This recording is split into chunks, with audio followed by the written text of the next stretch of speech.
Bienvenidos una semana más a nuestro paseo afectivo, sentimental, nostálgico, por una Huelva, como suelo decir cada semana, desaparecida físicamente, pero muy viva tanto en el corazón de los que la vivimos, la disfrutamos, como en la curiosidad de los que quieren conocerla. Nos visita esta semana un invitado muy vinculado a las caras de Huelva, porque ya he comentado la ayuda, el apoyo que hace 16 años, 17 años, le dio a la salida de las caras de Huelva libro El Mundo, su director Rafael Pérez Unquiles, querido amigo, que ya ha pasado por el programa y que me dio todo su apoyo. Pero el invitado esta noche estuvo más cercano, porque la noche del 17 de diciembre de 2009, en el edificio mercedario del campus universitario, fue el que cubrió la información para El Mundo. Y ese domingo, en el suplemento, a doble página central a colores, salió la crónica de la presentación, para mí sentimental y afectiva. Así es que el artículo lo firmó el invitado de esta noche, que no es otro que mi querido amigo, al que le doy la bienvenida, Mario Asencio Figuera. Hola, ¿qué hay? Buenas noches, Diego. ¿Te acuerdas de aquella noche? Me acuerdo de algunas cosas. Me acuerdo que el salón de actos estaba lleno de gente. Eso sí. Es verdad. De que la gente te quería mucho, que te dio un apoyo muy masivo y que fue una presentación bonita con el rector, Francisco José Martínez, con muchas personas que te respaldaron. Pedro Rodríguez. Pedro Rodríguez también, es verdad. Y me acuerdo de eso, ya después del título del reportaje y del contenido no me acuerdo tanto. Yo lo tengo en mi casa, como lógico el periódico, claro. Era la doble, eso sí te acuerdas, el sí, suplemento, sí. La doble página la doble central. Con varias fotografías. De hecho, Héctor, unos días antes, lo mandó Rafa a la universidad y me hizo allí un reportaje amplísimo con fotografías y con una anécdota que os he contado, lo he contado muchas veces porque es tan graciosa, la de que me prostituí laboralmente, ¿no? Y, hombre, esto, yo te lo habré dicho en la conversación, pero no para que lo ponga a 8 titulares arriba. Y me dice, así lo lee mucha más gente. Y debe de ser verdad. Mario, naces en Huelva. Eso es. Pasas tu infancia en el Molino de la Vega. Sí, hasta los 6 años. Calle Puerto. Después Calle Puerto, sí. Colegio Nacional de Prácticas. Sí.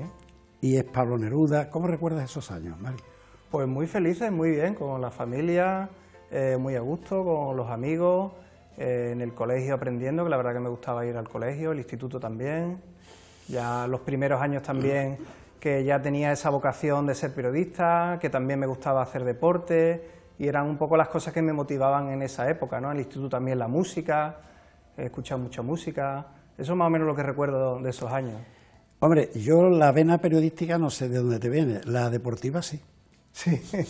Porque tu padre está en una forma física envidiable. Bueno, mi padre está mejor que todos nosotros, es el más joven de la familia, aunque por edad en el carnet ponga que es el mayor, pero es el más joven, de espíritu por lo menos.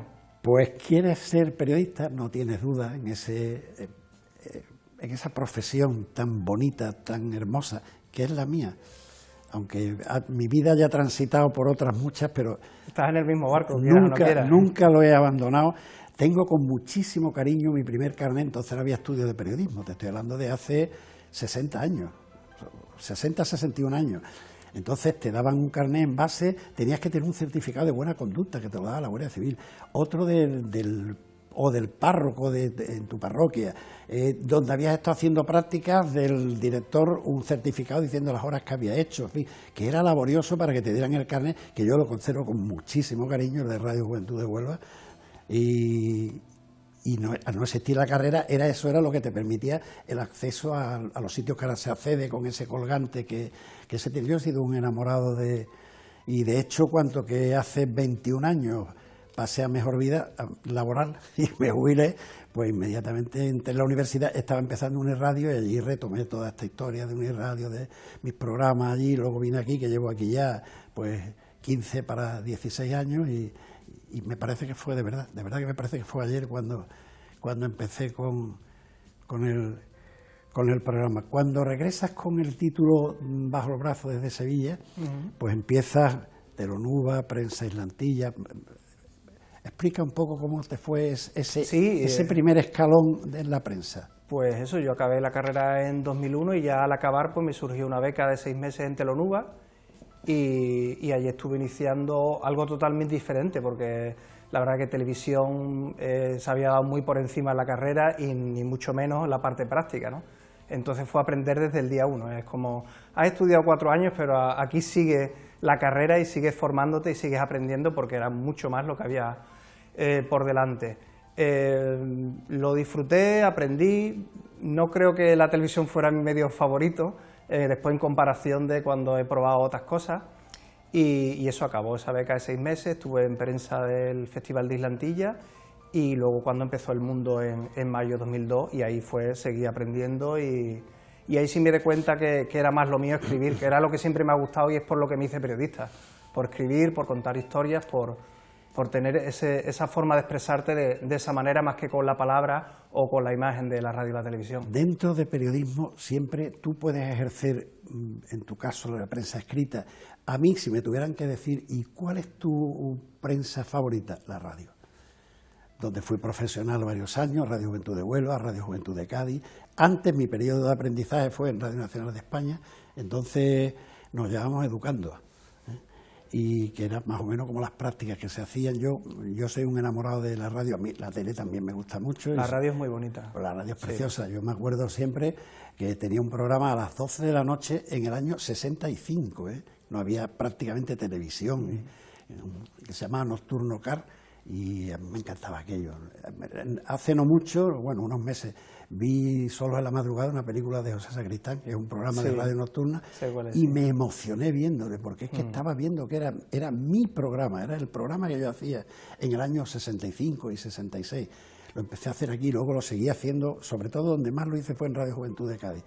Un programa muy intimista, llamaban en plan telegrama, se ponía música muy romántica de aquella época.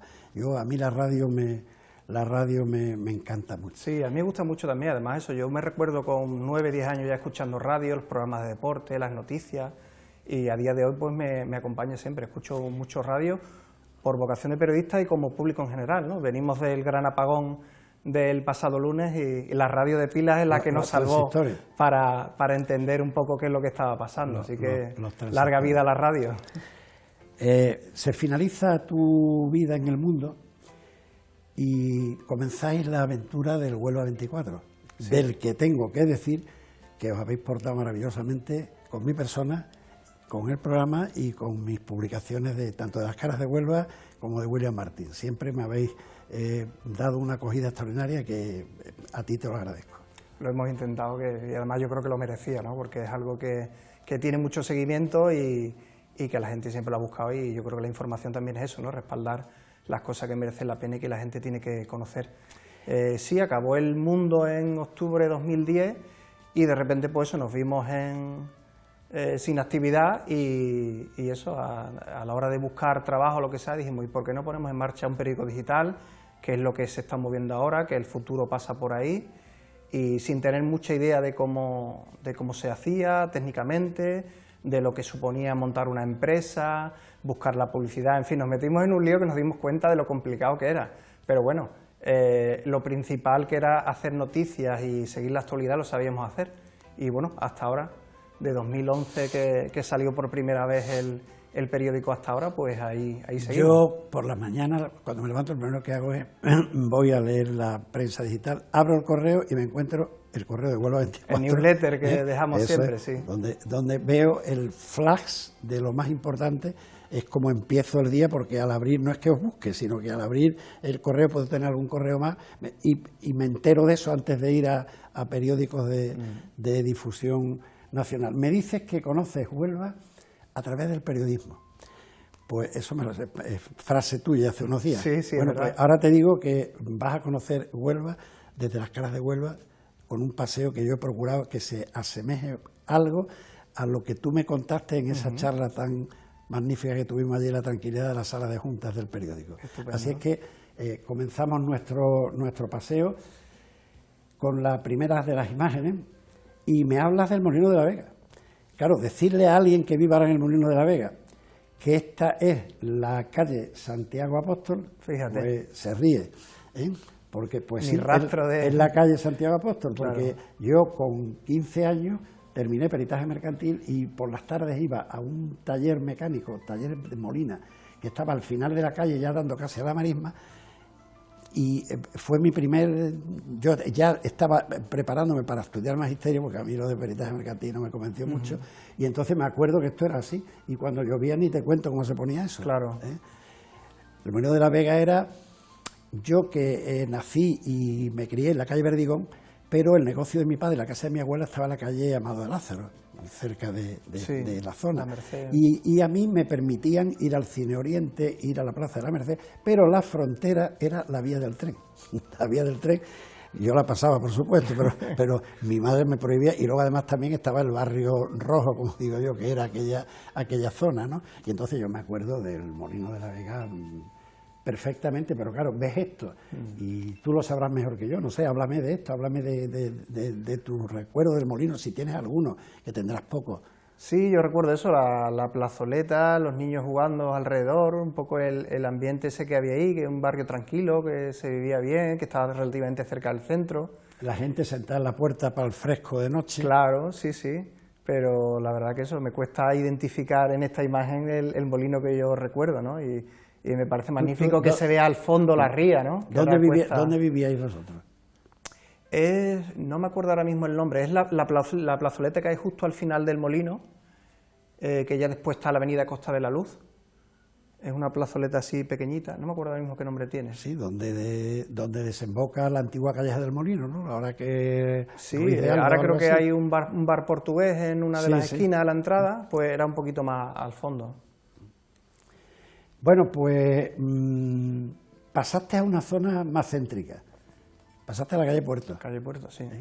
Y yo te he querido poner esta foto de la calle Puerto, porque ese edificio era el Palacio de los Trianes, hoy tristemente es un inmenso muro de Telefónica, que no me canso de repetir que cómo es posible que nadie con un mínimo de buen gusto permitiera esa construcción. Oiga, ponga lo que usted quiera de fachada, pero no ponga un inmenso muro blanco, aunque usted sea Telefónica, como si es Telefónico. Pero bueno, esto era un palacio de una familia ayamontina, bueno, tenía más historia, pero... Sí, dedicada al comercio, ¿no? Eso, se le conoce como el de los Trianes, tuvo mucha vida en Huelva, porque ahí estuvo la comandancia de la Guardia Civil, ahí estuvo el juzgado. Yo no se me olvida una imagen. El ayuntamiento, ¿no? Creo que estuvo también ahí. No, el ayuntamiento estaba en la acera de frente. En la acera de enfrente. Donde hoy está el pasaje. El pasaje no existía y ahí estaba el ayuntamiento. Y después del ayuntamiento se quedó con ese edificio Huelva Farmacéutica. Y luego se tiró Huelva Farmacéutica y se abrió el pasaje Machado, que hay allí. Claro. Y es que la calle Puerto era una calle que yo la titulo un poco como centro respetable de Huelva. ¿Por qué es respetable? Pues mira... Muchas casas señoriales, ¿no? Eso, que hubo por ahí. Estaba la casa de la familia Checa frente, que luego había un teatro que hasta yo lo desconocí, y Pepe Álvarez Checa, un día que vino arquitecto, un día que vino, me dice, es que aquí había un teatro que se pasaba de mi casa, que luego dice, lo vas a recordar, porque luego hubo un almacén de almacenes Arcos, y por ahí ya lo enfoqué un poquito, bueno, pues entera, y me trajo hasta una foto del teatro. El programa con Pepe fue una delicia, porque claro, pues, también estábamos en su terreno. Fíjate que la calle Puerto, primero, si bajas de ahí te encuentras el Palacio de Monaclaro, te encuentras la Casa del Millón frente. No solo estuvo el ayuntamiento, sino que 2 casas más debajo estaba la Diputación. O sea, ¿qué faltaba allí? No faltaba nada. Era el centro administrativo. Totalmente. O sea, lo mismo que el centro lúdico, si quiere, era la calle Concepción o la Plaza de las Monjas, y el comercial, el centro comercial era la placeta. El administrativo efectivamente era la calle Puerto. Pues justo al lado de donde ahora es Telefónica es donde viven mis padres. Y es lo que tú dices, la verdad que impresiona el contraste, y que encima una compañía con tanto dinero no haya apostado por un edificio un poquito más estético. O sea, fíjate que me quedo con un poquito, es que es para jugar frontón. Sí. Y te dice, pero ¿cómo han permitido esto aquí? ¿Será que en aquella época se permitía todo? Y si era una empresa potente, y además la empresa era un monopolio, era del Estado. Era del Estado, bueno, pues 2 y 2 son 4 y me llevo una. Pero es una pena. La calle Puerto ha sido siempre la calle señera de Huelva, la calle, digamos, capitalista. La calle de Moraclaros, que Moraclaros hizo muchísimo por Huelva, trajo hasta la electricidad a Huelva, fue alcalde de Huelva, creo que en 2 ocasiones. En fin, era una persona muy, muy vinculada a la sociedad cultural local y un hombre pues muy generoso. Fíjate el palacio que hizo ahí, que aunque luego han tenido dueños posteriores, pero todo el mundo ha tenido el buen gusto de respetarlo y no... Sí. Y allí está más o menos como yo lo conozco. Bueno, lo único que ha cambiado es que donde ahora bailan, que da a la calle Mora Claro, era la biblioteca antiguamente. O sea, la biblioteca que ahora está en la Gran Vía estaba allí, cuando yo estudiaba, y allí es donde íbamos a estudiar. Y daba a la calle Mora Claro, y ahora eso lo han cerrado, tiene una venta, y es donde bailan... bueno, los de mi edad, los de la cuarta edad, son el sitio donde dan los bailes. Y luego más arriba pues estaba el Mundo, que fíjate, a mí me vino súper bien porque estaba súper cerca de casa. Claro, el Mundo, hombre, yo me acuerdo de empezar a visitarlo porque yo no me acuerdo muy bien, pero siempre congenié muy bien con Rafa, con Rafael, y no sé dónde lo conocí. Pero... Rafa es que es una persona impresionante en todos los sentidos, lo profesional, como persona. La verdad que hemos aprendido mucho de él y bueno, y es un amigo que tenemos ahí ya por siempre, todos los que compartimos trabajo con él. Y coger una furgoneta, irse a la Arabia Saudí a crear un periódico ahí te digital. demuestra, ¿no?, el arrojo, la valentía y ya a cierta edad, ¿no?, lo que hizo. Y bueno, el primer periódico de habla hispana de todo el Golfo Pérsico, ¿no?, que montó y que ahí sigue, ¿no? Afortunadamente ahora lo tenemos más cerquita, aquí en el Gabinete de Presidencia de Diputación, pero bueno, fue una heroicidad lo que hizo, y en el 10º aniversario de Huelva 24 lo premiamos por ese motivo. Ahora vamos a ver una foto que te iba a preguntar precisamente. Sí. Yo a Rafa, yo tenía entonces en Uniradio, que es donde me reincorporé a los medios de comunicación, tenía un programa que luego lo tuve aquí 2 años, llamado Último Café, era una entrevista muy cercana, muy intimista, y llevé a Rafa a ese Último Café, y ahora lo he traído aquí, donde tú estás sentado, también ha estado él sentado aquí, porque para mí, ya te digo, aparte de considerarlo un gran periodista, valoro lo que hizo con la aventura de irse al Golfo Pérsico, valoro la acogida que ha tenido siempre conmigo, la que tenéis vosotros ahora conmigo, pues todavía más. O sea que fíjate, la acogida que tenía con él. Y vamos a finalizar con el recorrido por calles que te digan algo de tu vida. Y entonces yo me voy a la calle Miguel Redondo. ¿Por qué me voy a la calle Miguel Redondo? Porque ahí es donde vivían tu padre, tu tío, que era muy amigo mío, y yo he estado muchas veces en tu casa, muchas, porque tu abuelo era empleado de banca, del Banco Central. Estaba bajando la calle en la acera de la izquierda, en el primer tramo de la calle Miguel Redondo. Y he estado muchas veces porque salía con tu primo, y hasta jugábamos al fútbol juntos. Y, sí, eso me lo ha contado mi tío, que ha jugado al fútbol contigo. Era muy metódico jugando. Sí, ¿no? Era muy metódico. Y entonces esta foto, pues mira, para mí, por una parte, porque está en la puerta de Radio Juventud. Porque cuando yo estaba en Radio Juventud estaba en la Gran Vía, en lo que habían sido estudios Radio Nacional de España. Pero después... yo ya me marché, me prostituí laboralmente. Y entonces yo ya no viví cuando luego vino Radio Cadena Española y tal, y se mudaron aquí a la calle Miguel Redondo. Y da la casualidad de que está pasando por delante de Radio Juventud la Virgen de la Victoria, que es un símbolo de lo que era la calle Miguel Redondo cuando la Virgen de la Victoria estaba en la iglesia de San Francisco, que es la época de la que yo me refiero. Ahora sigue por el estilo porque la capilla la tiene allí también, ¿no? Sí, es una calle muy cofrade, ¿no? La Esperanza pasa por allí también, le cantan muchas saetas, muchas petaladas cada Semana Santa. Bueno, perdón, que yo he dicho Virgen de la Victoria, Virgen de la Esperanza. La Esperanza, sí. Es que yo tengo, rectifico, no es Virgen de la Victoria, es Virgen de la Esperanza. Sí. Es una calle señera, ¿no?, en el recorrido de la Esperanza, muy cerca de su capilla y como digo, siempre hay muchas petaladas, muchas saetas. Al que le gusta mucho la Semana Santa y Miércoles Santo es un momento para no perdérselo. Yo la recuerdo cuando estaba en San Francisco, que iba al revés, entraba por Miguel Redondo hacia arriba. Nos íbamos muy temprano al Buenavista, un bar que había en la esquina, a ver si cogíamos alguna de las ventanas balconeras que había, que era poco menos que imposible, pero bueno, lo intentábamos siempre. Y entonces la Virgen iba al revés, iba hacia arriba porque iba hacia San Francisco. Aquí a lo mejor era cuando la salida, no lo sé, porque el final, la recogida era Miguel Redondo. ¿De qué año puede ser esta foto? Pues mira, no te sé decir, pero hago cálculos por Radio Juventud. Digamos que esto sería final de los años 60. Porque yo estuve en Radio Juventud años 65, 66 y luego, bueno, ya luego era en Cádiz, ¿no? Parte del 67, que fue cuando cambié, Luego esto sería, y estaba en la Gran Vía, esto sería finales de los años 60, sí. Principios de los 70 si quiere, pero vamos, que los 60 años no hay quien le quite a esa fotografía. Mira, y si cambiamos de imagen, pues uno de tus colegios fue la Aneja de Magisterio en la calle Cantero Cuadrado. Y yo te he querido enseñar lo que era la Aneja antes, que estaba en el Cabezo de la Esperanza. Eso es donde está hoy el Parque de la Esperanza, sí. Esto ya no existe. Claro. Yo tengo muchas vivencias porque cuando yo estudié Magisterio, mis 3 años de prácticas de enseñanza los tuve que hacer aquí.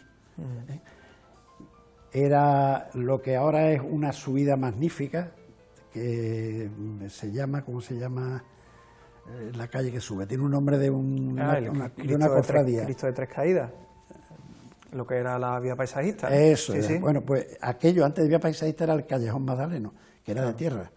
Entonces, cuando nosotros íbamos para allá, el día que había llovido, aquella era una torrentera tremenda, porque era totalmente de tierra. Se desprendía todo, claro. Sí, no, de tierra, lo único que había, tú seguías andando por ahí, llegabas al final, muy arriba, donde hubo un letrero muy grande, que es anecdótico en la intrahistoria de Huelva, que decía, construye Agromán. Estaba haciendo el Manuel Loy, y Agromán se le quedó. Era un letrero grande de letras azules, y allí jugábamos mucho al fútbol, porque era un campillo de tierra, de barrillo, y el único cuidado que tenía que tener que la pelota no se te cayera abajo, porque entonces llegaba la Alameda Sunde. Claro. Pero yo tengo muchos recuerdos de esto. Yo nací en el Manuel Loy y recuerdo eso, que se le quedó y la gente decía, voy al Agromán. Cuando decía pues que iba al hospital... Pues el Agromán es ni más ni menos que el letrero de la empresa que construía.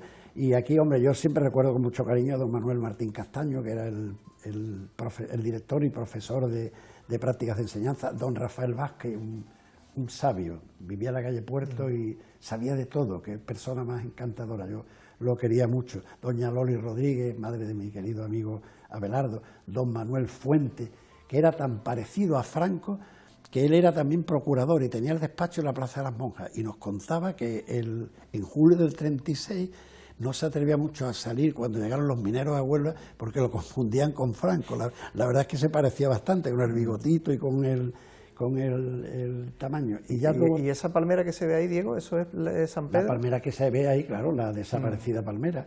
Y allí tienes la torre, que es la bola de la Plaza de las Monjas. Sí, el Hotel París, sí. El Hotel París, exacto. Sí. Y aquí esa palmera es la palmera, porque entonces decíamos la palmera, era el sitio de encuentro de nuestra reunión. Nosotros... no sé si habrás escuchado hablar de los 6 así. Ernesto ha sido director aquí y Manuel también Enrique, amigo de la familia, y Manuel Enrique, su hermano Ike, eso era mi amigo del alma. Éramos 3 amigos, él, Alberto Martín y yo. Ya luego él se fue a Granada, al Ideal, luego estuvo en Almería, luego volvió director al Ideal de Granada. Sí, en Granada estuvo muchos años. Y yo voy a Granada de vez en cuando porque entonces mi madre, mi hermano vivía allí, y una de las veces que fui nos pusimos de acuerdo, que hace el tiempo que no nos vemos y vamos a vernos, y nos vimos, me dio una alegría. Eso tal día como hoy, por ejemplo, y me dice, estoy en Cádiz, voy a Cádiz a un congreso de periodismo y tal y cual, te llamo, me lo dijo en Granada personalmente, voy a Cádiz a un congreso de periodismo de unos días, y me llama y me dice, oye, te llamo y ya luego te llamaré con más tranquilidad, porque en la mesa de trabajo mía estaba Inocencio Arias, y no me pregunte por qué has salido tú en la conversación, no me lo pregunte, porque no tengo ni idea, ni tengo ni idea por qué saldría yo en esa. Eso tal día como hoy. Al día siguiente a las 8 o las 9 de la mañana suena el teléfono y me dice que Manuel Enrique había fallecido. Fue un infarto fulminante, de esas muertes dolorosas, porque mi adolescencia transcurrió en su casa, porque había guateques en el año 60. En el año 60 los padres, don Benito y Niña, nos permitían hacer guateques en el año 60, Mario. Fíjate. Y la verdad es que, en fin, mi adolescencia transcurrió allí, tengo tantos recuerdos, fue una noticia dolorosísima. Mira, Mario, periodista vocacional, ya lo hemos visto.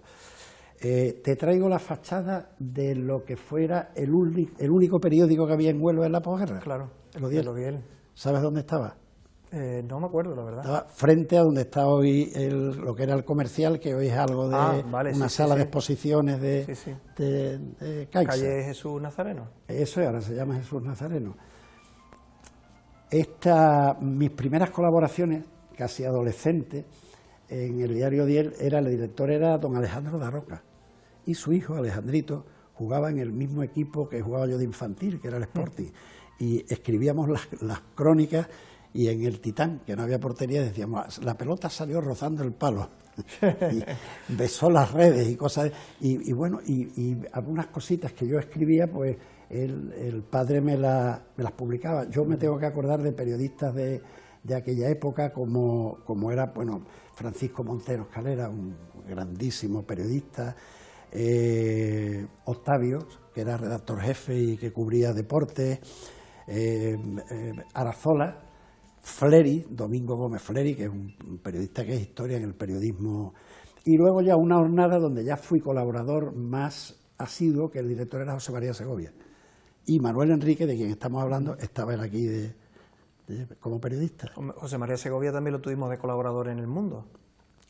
Bueno, José María Segovia, que todos los años, con 92 años, se sienta en esa silla, ya este año se ha sentado, y me quedo admirado con él. Él fue mi primer redactor jefe. El día que yo entré en Radio Juventud, Carlos Hidalgo era el director, me dice, bueno, pues me mandó a hacer una prueba de voz con Luis Aguilera, mi querido Luis, que era el técnico, y luego pasé con él. Y tuvo siempre conmigo un comportamiento exquisito y súper cariñoso. Y te estoy hablando del año 65. Yo sigo con una entrañable y cercana amistad con José María Segovia, porque además tiene una claridad mental y unos recuerdos perfectos. Y entonces cuando me iba a Cádiz, dice, bueno, pues vamos a hacer una cosa, mándame todas las semanas un artículo y te lo publico en Odiel. Y todas las semanas yo puntualmente le mandaba un artículo y él me lo publicaba en el Odiel, que mi padre lo compraba, lo liaba en un paquete con el nombre mío, me lo mandaba a Cádiz por correo para que leyera mi artículo. La verdad es que José María es uno de esos hijos muy bien acertados, que fuera nombrado hijo predilecto de Huelva el año pasado, porque sin duda lo es. Sí. Más de 50 años en la Real Sociedad Colombina Onubense. José María es... Bueno, pues esta foto que viene ahora es tuya. Sí. Dedícate a ella. Nada, esto fue la fiesta del 10º aniversario, plena pospandemia en 2021, y bueno, eso quisimos hacer una gala con 24 premiados en diferentes categorías, la gente votó por internet, y eso se celebró en las cocheras del puerto de Huelva, con todo el problema de aforo que había entonces por la pandemia, las mascarillas, las distancias. Entonces, claro, 24 premiados más las autoridades y tal, pues tuvimos que hacer ahí encaje de bolillos para que pudiera salir todo adelante y cumplir con las normas, ¿no? Y bueno, eso ya fue al final. Teníamos un premio especial que se lo dimos a Rafael Pérez Unquile, como mejor periodista de la década, ¿no? Porque la idea fue premiar en esos 10 años a los más representativos, ¿no? De diferentes aspectos, ¿no? Deportivo, social. El primero de la izquierda es José Ángel, que José Ángel González, sí. Muchos años aquí en la casa. Sí. ¿Esto en qué año fue? 2021. Pero bueno, el 2000... Ah, bueno, pues ya José Ángel no estaba... Sí, lo que pasa es que... estuvo aquí hasta el 23, por otro día me lo encontré y dice, ya han pasado 2 años que pedí la excedencia, sí. Claro, aquí, digamos, el equipo de Huelva 24 somos, pues, el burro primero, yo, que soy el segundo por la izquierda, Ricardo Ubri, María Carmona, Héctor Corpa y Rosa Font. Pero claro, en esta foto todos fuimos compañeros en El Mundo y por eso nos la hicimos. Entonces, eso, estaba José Ángel ahí el primero, que estaba todavía en Huelva Televisión, pero eso fue... compañero en El Mundo, escribía de toros, de Semana Santa, era colaborador durante esos años. Y el amigo Andrés Marín. Ahí Andrés Marín también. Y la otra chica me dice el nombre, Barahona. pero no tengo gusto de conocerla. Vamos, de hecho hizo la carrera conmigo, es de mi misma promoción en Sevilla, hizo la carrera conmigo y ahora está también en Gabinete de Prensa de la Diputación Provincial, también donde está Rafa Unquile, donde está también Rosa Font. Y eso pues fue un honor contar con Rafa, que además pues eso, se cogió su avión desde Dubái para estar aquí. Era el primer premio que le habían dado, pese a la valía periodística que tiene Rafa, pues el primer premio que le dieron. Dio un discurso, la verdad que muy emotivo y muy bonito. Y recuerdo eso, después de esa foto nos fuimos a comer todos juntos y estuvimos contándonos anécdotas, recordando los años del mundo, cómo nos iba, cómo lo iba a ver allí. Y bueno, incluso se medio gestó una visita que al final nunca se hizo, porque al final tenemos a Rafa aquí, pero fueron de las cosas que se habló en esa cena. El día que vino a mi programa de Último Café, radiofónico en Uniradio, estaba a punto de salir mi libro sobre William Martin. Y cuando salió, digo, y te prometo que te doy uno. Y cuando se fue ya no estaba aquí. Digo, bueno, pues ya no te preocupes que yo te lo doy. Y al cabo de los años coincidimos en una exposición de Javier Berrio en El Rompido. Y digo, ¿va a ir? Sí, y me lo llevé. Digo, toma, tengo una deuda contigo. Dice, ¿qué me debe? Digo, te debo este libro. Y le di el libro de William Martin. Yo ya te digo que le tengo un afecto, porque además me parece una persona, no ya como un gran periodista, sino que humanamente es un fuera de serie. Sí. William Martin, que también estamos de aniversario en estos días. Sí, sí. Mira, hoy da la casualidad de que me recuerda a Facebook que hace 10 años, con motivo del 70 aniversario, publiqué un artículo en el Huelva Información muy amplio y yo lo he cogido y lo he compartido. Me hace ilusión al cabo de 10 años, porque en aquella época se hablaba poco de William Martin. Ahora se ha desatado William Martin. Sí, ya hay una asociación, actos protocolarios. Cosa que yo me alegro y pongo un valor, pero el primero que escribió un libro sobre William Martin fue José María Segovia, que se llamó El enigma de William Martin, y ya nadie se acordó de William Martin hasta que tu amigo Diego, en 2011, sacó Las caras ocultas de Huelva a la Segunda Guerra Mundial. William Martin, el hombre que nunca existió. Me parece una historia maravillosa y que deberían de conocer todos los onubenses, ponerla en labor, incluso pues que sea algo turístico, ¿no? Que la gente pueda conocer cómo se desarrolló. Esta asociación está trabajando en ese sentido y le está dando brillo y nombre. Hombre, cuando se presentó mi libro, se presentó en Cuarto Milenio. Sí, lo recuerdo. Yo tuve una anécdota, me suena el teléfono y por la Gran Vía hola, ¿qué hay? Diego López, sí. Y me dice, mira, se me ha ido el nombre ahora mismo, un redactor que además que yo admiro muchísimo, mira que... Y te llamo en nombre de Iker Jiménez. Y dije yo, ¿dónde está la cámara oculta? Digo, esto está el misterio. Esto es una broma. No, es que hemos leído el libro y si usted acepta, pues va un equipo de 4 a Huelva, Rueda, y luego viene aquí a Madrid, lo hicimos. La verdad es que el libro ese salieron 3 o 4 ediciones una detrás de otra, la verdad es que sí. Y porque yo estoy enamorado del tema de William Martin desde que vi rodar la película La Palmera. Claro. Yo tenía 10 años y quedé prendado del tema William Martin. Sí, hace poco se ha hecho otra también, sí, pero más reciente, un remake, pero con poco... Lo siento. Con poca... O sea, Huelva no aparece, no se menciona por ningún lado. Claro, a mí me dicen mucho, cuando digo, ¿por qué tienen que hacerlo en Málaga? Y me dicen algunos, oye, que Lorenz de Arabia está hecha en Armería y Doctor Ivago en Madrid. Digo, hombre, sí, pero son superproducciones. Pero ¿qué más da el cementerio de Málaga, el de Huelva? Y en vez de poner que aparece, pues aparece aquí en la bota. Así que no cuesta. A mí, quizás por tener esa fijación con William Martin, no me ha hecho mucha gracia. Bueno, que nos come el tiempo. Tú sabes lo que es el tiempo en esto. Cambiamos de fotografía. Y esta foto es de dos... Bueno, esta primera es una que tú me pediste y te la he buscado, me ha costado trabajo encontrarla, porque todas las que tengo ya están edificadas. Tú viste, ¿qué había al principio? Y digo, bueno, claro, pues esto es casi el principio, ahí la tienes. Es que yo tengo ese recuerdo, ¿no?, de la Avenida Andalucía cuando todavía no se desarrollaba y ahí se acababa Huelva, ¿no? Y a los ojos de un niño, decir, aquí se acaba mi ciudad, era algo impactante, ¿no? Y luego cuando se abrió ese canal, esa vía tan necesaria para el crecimiento de Huelva y para las comunicaciones, pues me parece uno de los hitos arquitectónicos, ¿no?, y urbanísticos de la ciudad. Se lo debemos a Alejandro Herrero. Sí. Pocas ciudades, siempre lo digo, creo que pocas ciudades tienen una entrada como la que tenemos en Huelva. Recta, hasta los semáforos últimamente parece, ahora que llevo unos días yendo y viniendo a Sevilla... Que los coge todos verdes. Eso es, parece que por fin los tienen sincronizados y claro, esto es Llegas a una gran ciudad donde te plantas en línea recta en el aparcamiento de la Casa Colón. Sí, es un gran bulevar con una zona nueva, con jardines, con árboles. Creo que, como tú bien dices, es una zona bastante agradable para llegar a una ciudad.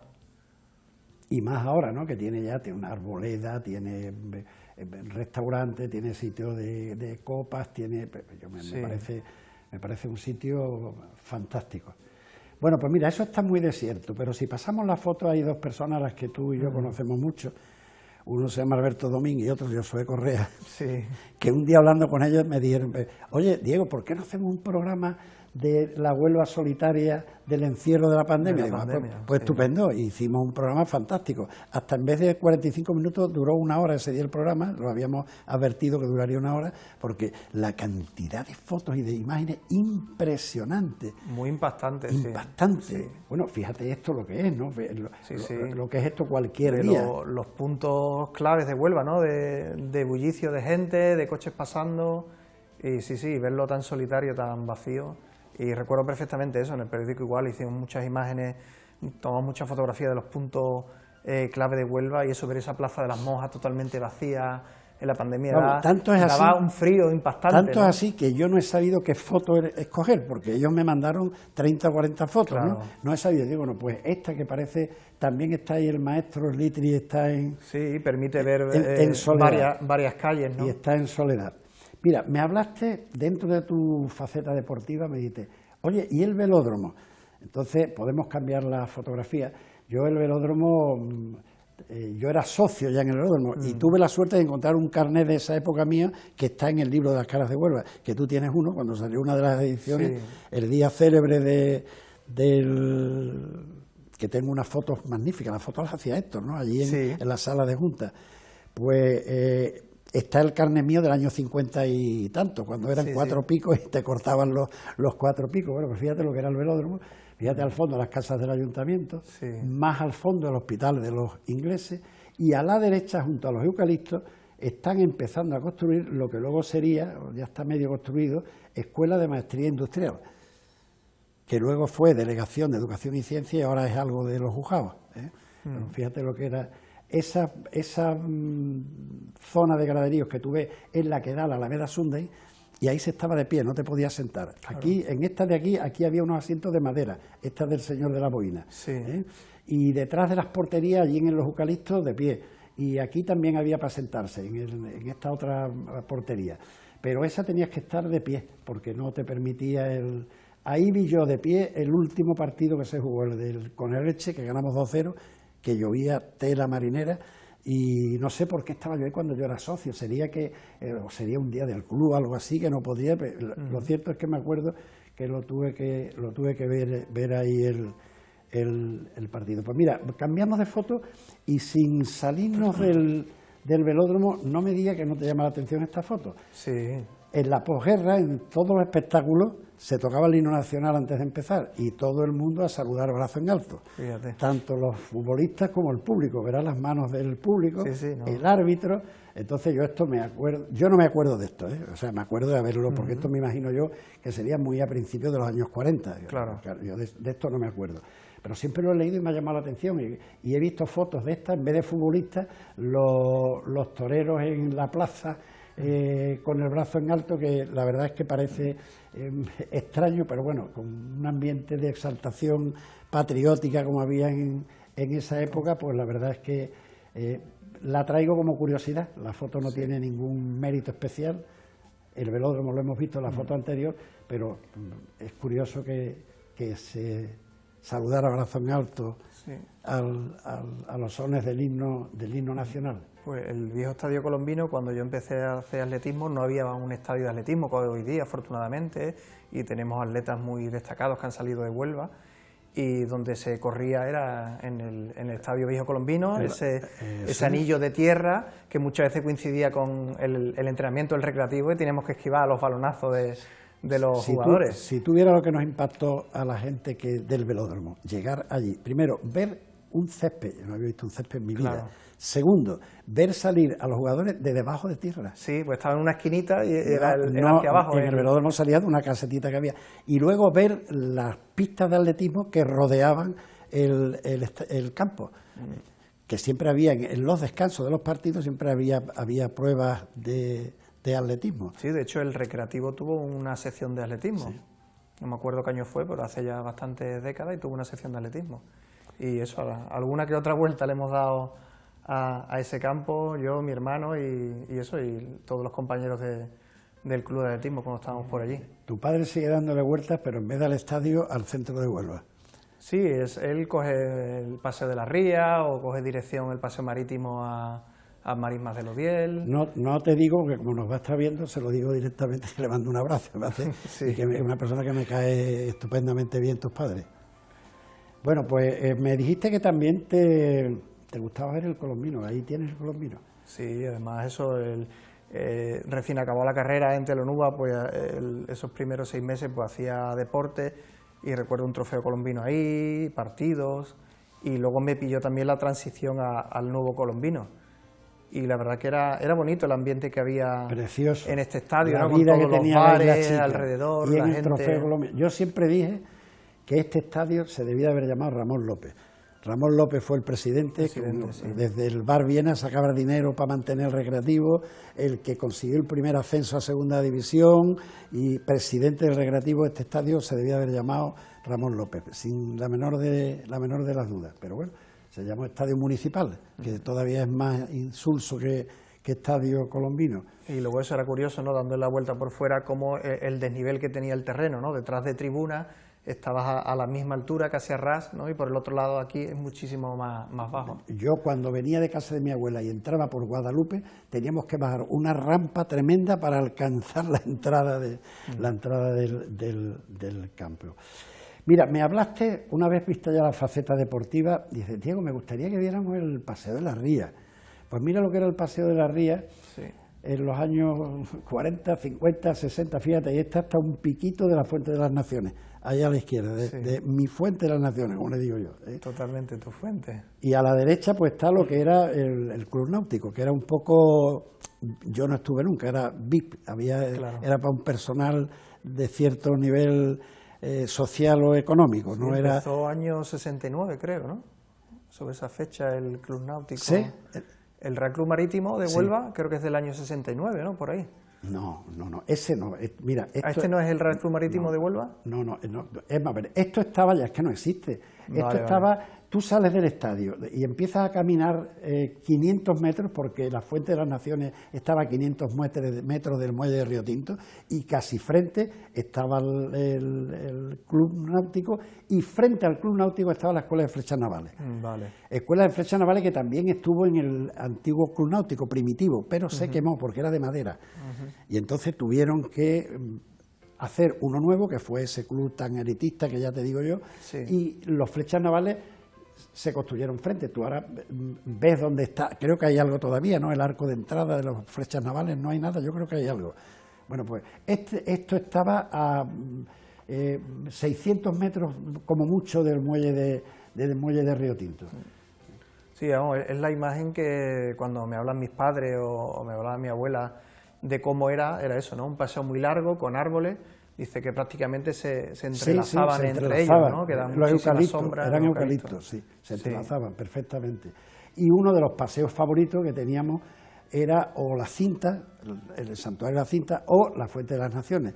Veníamos por la mañana, veníamos andando, hacía tanta sombra, era un sitio muy fresquito, veníamos hasta el muelle, y del muelle, de ahí mi amor por lo de Fuente de las Naciones, y de ahí me salió, porque cuántos paseos hemos dado hasta la Fuente de... Y cuando jugamos al fútbol detrás, que ahí sí he jugado yo con tu tío, porque ahí es donde jugábamos, era el Titán, y en el Titán, cuando luego queríamos beber agua, tenías que venir aquí, pasabas por detrás, y fíjate qué curioso que ahora cuando se ha hecho por delante es idéntico, y por detrás no me acuerdo ni tengo fotos, con la cantidad de fotos que tengo, con la de veces que yo vi la trasera de la Fuente de las Naciones, pero ¿será que veníamos sedientos para darle... Que solo veías el agua. Para darle la vuelta. La verdad es que este era un sitio muy frecuentado por la juventud. Luego, pasado el Club Náutico, había una playa que le decíamos de broma, la playa de los Demócratas, que era la playa La Gilda. Se le puso Gilda por la película de Rita Hayworth. Y porque allí iban a tomar, ya lo he dicho aquí otras veces, iban a tomar el sol las chicas que trabajaban en el cabaret, en el Bahía, en el Rocío, y bueno, aquello, en fin, se ponían unos bañadores un poco sacados de la moral, para la época, ¿no? de la moral de la época. Entonces a la playa de La Gilda íbamos mucho, íbamos andando, claro, porque eso estaría a nada. Y ya con esta foto cerramos el balneario de la Cinta. Aquí sí que nos hemos criado mucho. Esto es donde está hoy el Club Marítimo, donde están los vascos, los de pesca, y pues aquí es donde íbamos la gente de nuestro tipo, empleados de banca, maestros, funcionarios, y detrás, tristemente, empiezan ya a aparecer las primeras chimeneas, ¿no? que acabaron por cargarse que te bañaras ahí. Bueno, querido Mario, pues hemos acabado el paseo. ¿Te has cansado mucho? Se me ha pasado volando. Es más cómodo que corriendo. La verdad que sí, que muy bien. Me ha gustado el recorrido, muy completo. Se pueden mostrar muchísimas más cosas de Huelva, pero son sitios que Hombre, yo te lo he querido hacer un poco a tu medida. Sí. Molino de la Vega, Calle Puerto, Miguel Redondo, por tu familia. Yo me acuerdo de tu abuelo perfectamente. Ya te digo, iba yo no mucho. lo conocí. Sí, pues yo me acuerdo físicamente de él perfectamente. Es curioso. Hay imágenes que se te quedan ancladas en la memoria y... Yo he visto fotografías y sé que cumplí años igual que yo, el mismo día. El 4 de junio, de casualidad, sí. Mario, muchas gracias por tu visita, muchas gracias por tus múltiples atenciones siempre con todas mis cosas. Sé que tengo las puertas del Huelva 24 cuando quieras, siempre abiertas, lo sabes bien. Te lo agradezco mucho. Muchas gracias y espero que te lo hayas pasado bien. Sí, me lo he pasado muy bien y te agradezco mucho que me invitaras. Me sorprendió muchísimo porque me parece un programa de trayectoria dilatada en el tiempo, que has traído a gente muy interesante y muy importante de Huelva en todos estos años, y que considerás que yo podría estar en este cachito de personajes, pues te lo agradezco mucho. Porque quiero traer este año a gente joven también, porque cada vez para mi sorpresa agradable, más gente joven me hacen preguntas sobre el programa. Así es que no te lo repito más. Muchísimas gracias por haber venido. Pues nada, encantado, gracias a ti. Y a todos ustedes, queridos telespectadores, pues darles las gracias por la atención prestada. Espero que el programa haya sido de vuestro agrado y deciros que os espero el próximo viernes y, como siempre, que seáis especialmente muy felices.